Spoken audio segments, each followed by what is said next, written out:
Hello viewers, আজকে আমি আমার চ্যানেলে আরও একটি ভিডিও আপনাদের জন্য নিয়ে চলে এলাম। আপনি যদি পশ্চিমবঙ্গ সরকারের অধীনে বাসস্থান করেন আর আপনি যদি বাংলা শস্য বীমার জন্য অ্যাপ্লিকেশন করতে চান, তাহলে আপনি এই ভিডিওটি অবশ্যই দেখুন। এই ভিডিওটির মাধ্যমে আমরা জানব আপনি কিভাবে অ্যাপ্লিকেশন করবেন এবং আপনার অ্যাপ্লিকেশন যে ফর্মটা হবে সেটা আপনি কোথায় জমা দেবেন। তাহলে দেখা যাক আমরা অ্যাপ্লিকেশনটি কিভাবে করব। সো তার জন্য আপনার কাছে এরকম একটি ফর্ম আপনাকে ডাউনলোড করে প্রিন্ট আউট করে নিয়ে আনতে হবে।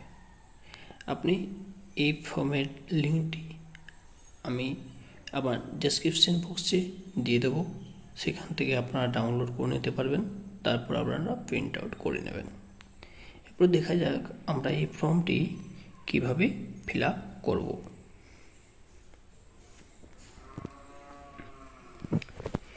এই যে প্রথমে আপনি দেখতে পাচ্ছেন, এই প্রথমে একটা অপশন আছে কৃষকের নেম। এই কৃষকের নেমের জায়গায় আপনি আপনার নিজের নামটি লিখে নেবেন। হ্যাঁ, অবশ্যই আপনি নিজের নাম তখনই লিখবেন যদি আপনার নামে কোনো জমি থাকে, কিংবা আপনার বাবার নামে থাকলেও চলবে। তাহলে আপনার বাবার নামে থাকলে তখন আপনাকে ওয়ারেসের কাগজ জমা করতে হবে, না হলে আপনার বাবার নামই এখানে আপনি লিখে দেবেন। তারপর হচ্ছে যার নাম লিখলেন তার অভিভাবকের নাম আপনারা এখানে লিখে দেবেন। অভিভাবকের নাম লিখে নেওয়ার পরে আপনারা এখানে যে বয়স বলে অপশানটা আছে, এখানে আপনারা তার বয়সটি লিখে দেবেন। বয়স লেখা হয়ে গেলে তারপর আপনারা এখানে তার লিঙ্গ লিখবেন, তিনি পুরুষ না স্ত্রী লিখে নেবেন। তারপর আপনারা যে কৃষকের নামটি দিয়েছেন তার ভোটার কার্ডের যে নাম্বারটা আছে ওটা এখানে লিখে দেবেন। তারপর আপনারা এখানে সেই অপশানটি টিক করবেন যে জাতিটি আপনি বিলং করেন। আপনি তপশিলি জাতি হন, তপশিলি উপজাতি হন, ওবিসি হন, যে জাতিরই আপনি হন না কেন আপনি সেই জাতির উপরে এখানে টিক সাইনটি দেবেন। তারপর আপনি আপনার মোবাইল নাম্বারটি এখানে লিখে দেবেন। তারপর আপনি এই আধার নগের জায়গায় আপনার আধার কার্ডের যে নাম্বারটা আছে ওটা লিখবেন। তারপর এই বসবাসের ঠিকানা দেখুন লেখা আছে, এখানে আছে গ্রামের নেম, এখানে আপনি আপনার গ্রামের নামটি লিখবেন। তারপর এখানে আপনি আপনার গ্রামের যে পঞ্চায়েতটি আছে সেই পঞ্চায়েতের নামটি লিখবেন। তারপর আপনি এখানে ব্লকের নামটি লিখবেন। তারপরে আপনি এখানে জেলার নামটি লিখবেন। আপনার যদি কেসিসি থাকে তাহলে হ্যাঁ এর উপরে টিক করবেন, আপনি যদি না থাকে তাহলে না এর উপরে টিক করবেন। আপনি যদি কৃষক বন্ধু টাকা পেয়ে থাকেন তাহলে আপনার এখানে কৃষক বন্ধুর আইডি থাকলে আপনি সেই আইডিটি এখানে পেস্ট করে দেবেন। তারপরে আপনি যে পরিমাণ জমি কিংবা আপনি কোথায় কোন জায়গায় আপনার জমি, যে জমির উপর আপনি চাষ করেন তার জিএল নাম্বার, খতিয়ান নাম্বার, এসব আপনাকে এই ফর্মটার মধ্যে লিখতে হবে। তাহলে আপনারা এই যে লিস্টটা আছে প্রথমে এখানে আপনি যে ব্লকে চাষ করেন তো সেই ব্লকের নাম ওখানে আপনি লিখবেন। তারপরে এই যে পোর্শনটা আছে এখানে আপনারা আপনার যে গ্রাম পঞ্চায়েত সেই গ্রাম পঞ্চায়েতের নামটি লিখবেন। তারপরে আপনারা এই পোর্শনটিতে আপনার মৌজার নাম এবং আপনার জেল নাম্বার ওটা ওখানে লিখবেন। তারপরে আপনারা এখানে আপনার যে খতিয়ান নাম্বারটা আছে সেই খতিয়ান নাম্বারটা এখানে লিখবেন। তারপরে এখানে আপনি যে ডাক নাম্বারের জমিগুলোর উপরে আপনি চাষ করছেন সেই ডাক নাম্বারটা ওখানে লিখবেন। আপনি বিমার জন্য যে এলাকাটার উপরে আপনি ইন্স্যুরেন্সের জন্য আপনি আবেদন করবেন তার যে পরিমাণটা ওটা আপনি এখানে লিখবেন। আপনার যদি নিজস্ব জমি হয় তাহলে আপনি নিজস্ব জমি, ভাগ চাষি হলে ভাগ চাষ লিখবেন, ভাড়া নেওয়া চাষি হলে ভাড়া নেওয়া চাষি লিখবেন।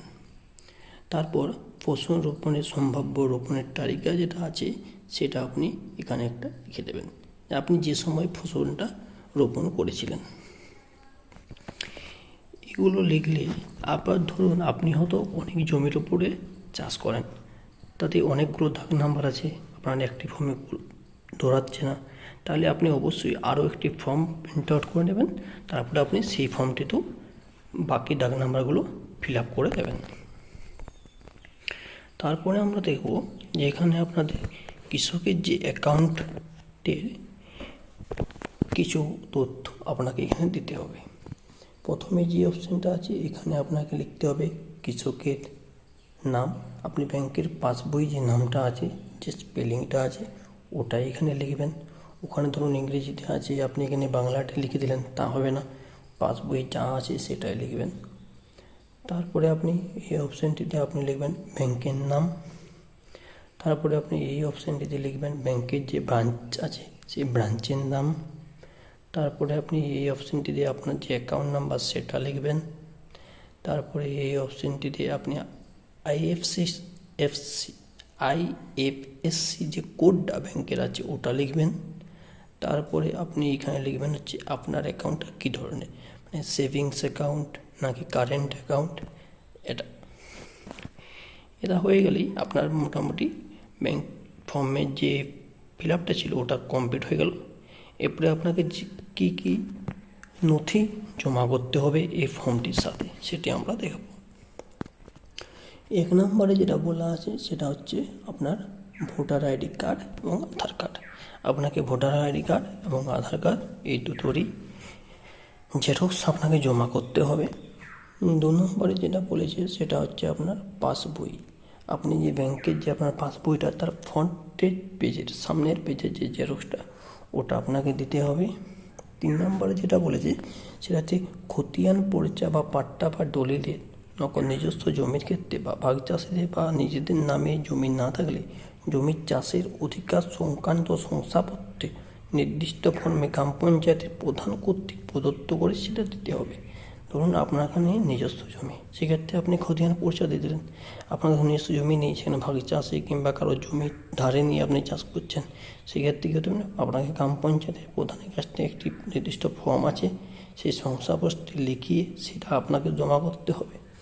4 নম্বরে যেটা বলেছে সেটা হচ্ছে সহ কৃষি অধিকর্তা বা প্রতিনিধি বা ভূমি রাজস্ব উদ্বাস্তু দান বা পুনর্বাসনের দপ্তরের রাজস্ব আধিকারিক বা পরিদর্শক দ্বারা প্রদত্ত ফসল রোপণের শংসাপত্র আপনাকে বের করতে হবে এবং সেটি আপনাকে ওখানে আপলোড করতে হবে।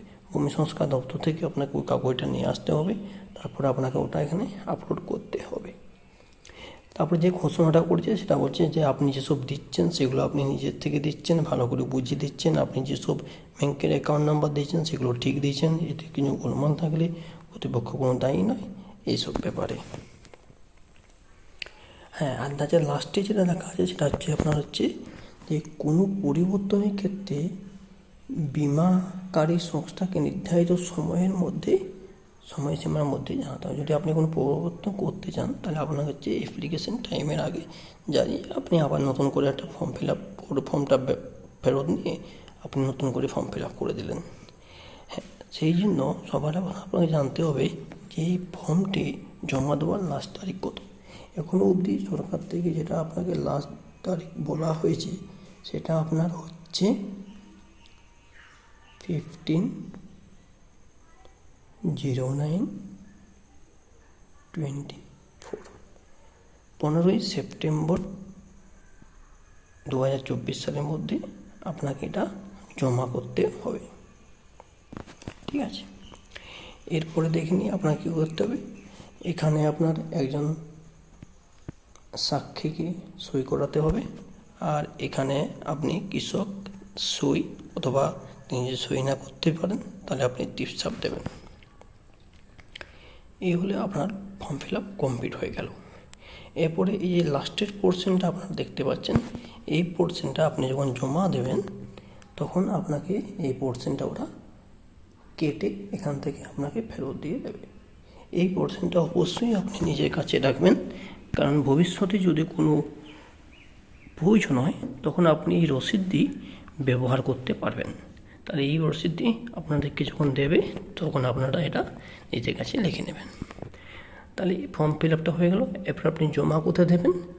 এটা হচ্ছে আপনাদের এলাকায় যেখানে জমা নিচ্ছে, কিছু কিছু এলাকায় যেমন ব্লক, যেটা আপনার ভূমি রাজস্ব দপ্তর আছে ওখানে নিচ্ছে, কিছু কিছু জায়গায় ব্লকের যে অফিস আছে ওখানে নিচ্ছে, কোনো কোনো জায়গায় আপনার হচ্ছে পঞ্চায়েতেই জমা নিয়ে নিচ্ছে ওটা। তাহলে আপনি অবশ্যই যোগাযোগ রাখবেন আপনাদের এলাকায় কোথায় নিচ্ছে। তারপরে আপনি এই ফর্মটি ফিল আপ করে এই যেসব ডকুমেন্টসগুলো আপনাকে বললাম সেই ডকুমেন্টসগুলো আপনি এর সাথে অ্যাটাচ করে আপনি এই ফর্মটি সেখানে জমা দিয়ে দেবেন।